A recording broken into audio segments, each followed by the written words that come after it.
How can a print magazine survive in a digital world? That's what I'm trying to give a case study on from the history of Christianity Today International. And that's a critical question, as we as book publishers and magazine publishers are hearing more and more each lit world about what's happening with the whole digital world and where are ebooks going? What about, will there ever be print magazines in the future? Well, I'd like to say I think print and the digital world will survive together for a long time. Other media have not really replaced. Radio didn't, television didn't kill radio, and the internet didn't kill television. They just morph and have to figure out how to work in the new environment.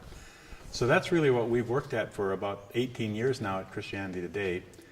And so I'll just give you a little bit of overview maybe of some of the things that we've learned over that time. Magazine publishers do have some advantages for, I think, the internet world. One is we have ongoing content, and people are interested in what's new, what's the latest news, what's happening. A little harder with book publishers because, that's a bigger chunk of information, but broadcasters and publishers can repurpose their content for the internet. Then we also have advertising sales forces typically, at least in the West, where there's a significant revenue from magazine advertising. So that's another key part of the internet equation. And then selling our own products and services. That's another opportunity for generating revenues.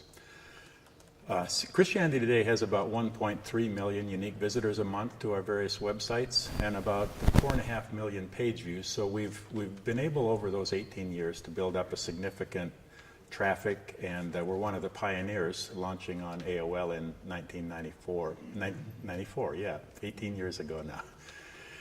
Just a few quick tips maybe about some of the things we've learned. First of all, I think a core part of the strategy is taking the content from the various magazines and making that available on the web to generate traffic and a following. Early on, we learned, though, you don't just put it all up there at once like a magazine publisher. You siphon it out over time, so there's always something fresh because people coming to the internet want to see fresh content.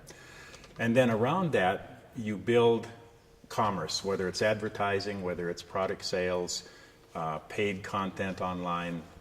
Once you build the traffic, really begin to try to monetize that. Secondly, driving traffic to the site is critical, and in the early days, e-newsletters were very critical for us. We have now about 30 email newsletters that are free with over 1.2 million subscribers, and those are very important, giving an idea of what is new on the web and driving people to it. Social media is really what's become important in the last 3 to 5 years, and Facebook, Twitter, all of those, trying to figure out how to maximize those to continue driving traffic to your site. Another thing, though, that we've found very successful, and I think many publishers can work with this, is various types of paid content. For example, we have over 1,000 Bible studies that people can search and choose and download a Bible study for $5.95, use with their friends or small group or just their own personal study.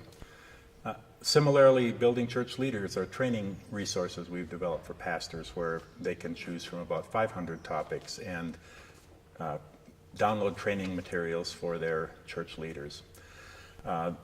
Preaching Today is another area. That's a subscription database where pastors can search for content, illustrations for their sermons.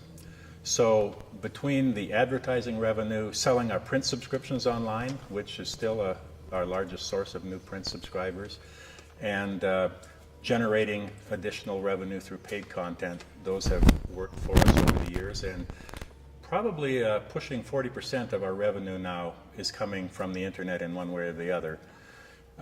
We're happy for that, but still the whole industry is under pressure with a lot of the revenues from the print going like this and the revenue from the internet going like this, and trying to figure out how to balance those two.